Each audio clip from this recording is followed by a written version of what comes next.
Dr Naïk, la question que je vous pose ce soir est la suivante. Avec tout le respect dû à l'islam, vous avez dit que l'adoration des idoles est le plus grand péché dans l'islam et qu'Allah ne pardonne pas à un adorateur d'idoles pour cela. Mais qu'en est-il des personnes qui sont nées dans des familles de religion autres que l'islam?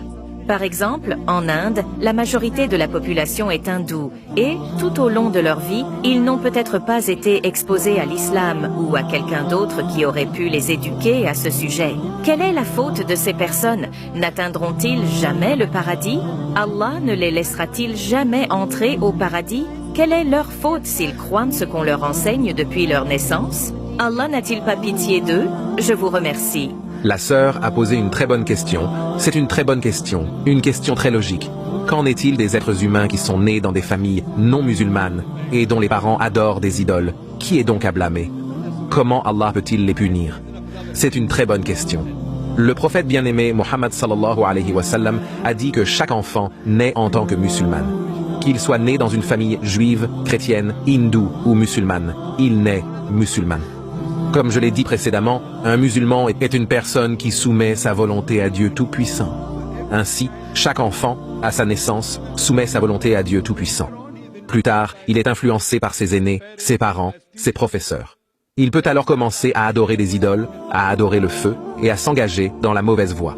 C'est pourquoi, lorsqu'un non-musulman accepte l'islam, le mot le plus approprié est reconvertir et non convertir.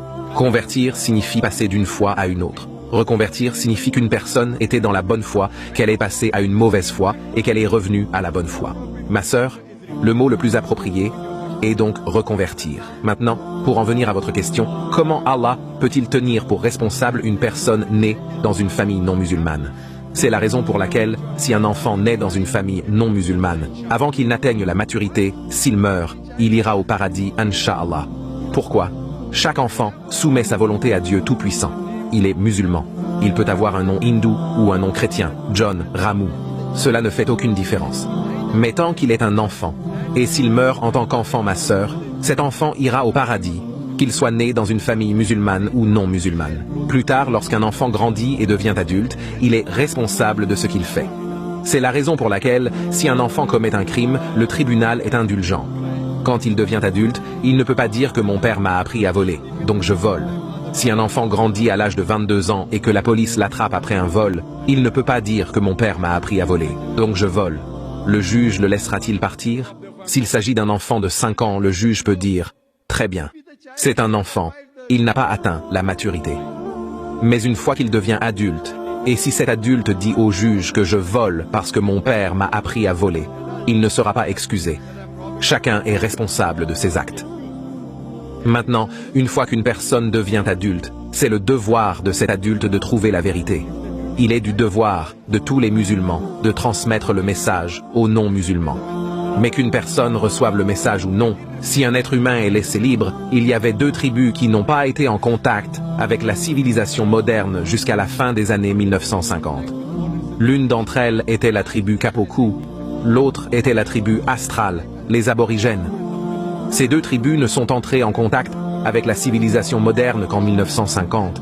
Lorsque les chercheurs ont essayé de découvrir leur mode de vie, ils n'ont trouvé que l'islam. Mais ils ne s'appelaient pas eux-mêmes musulmans. Ils croyaient en un seul Dieu. Ils croyaient que Dieu n'avait pas d'image, qu'il n'avait pas d'idole, qu'il se prosternait lorsqu'il adorait Dieu. L'islam n'était rien d'autre qu'un nom. Ainsi, si un enfant ne subit aucune influence extérieure, il soumet sa volonté à Dieu Tout-Puissant et reste sur cette voie. Une fois qu'une personne devient adulte, il est de notre devoir, à nous les musulmans, de transmettre le message de l'islam. Si nous ne transmettons pas, Allah nous tiendra pour responsables. Il nous tiendra pour responsables. Mais que nous fassions le travail ou non, nous serons responsables. Mais Allah dit dans le Coran, dans la sourate Fussilat, chapitre 41, verset 53.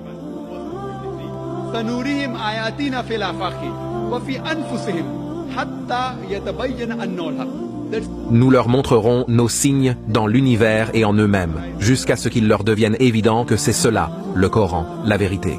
Allah s'est chargé de transmettre lui-même ce message à chaque être humain. Donc, qu'un musulman fasse son travail ou non, qu'il soit un bon ou un mauvais exemple, Allah mettra directement dans le cœur de chaque être humain, qu'il soit musulman ou non musulman. la vérité sur le Dieu unique. Une fois que le message est arrivé, l'être humain peut suivre ou ne pas suivre. Il peut ne pas suivre en pensant que si j'accepte l'islam, je vais devoir renoncer à ce que j'aime, à l'alcoolisme, au rendez-vous galant, à la danse et à tout ce qui est haram dans l'islam. S'il n'accepte pas le message, c'est lui qui est responsable. De même, si le père lui enseigne qu'il est mal de voler, il est de son devoir de comprendre que voler est un mal. C'est un péché.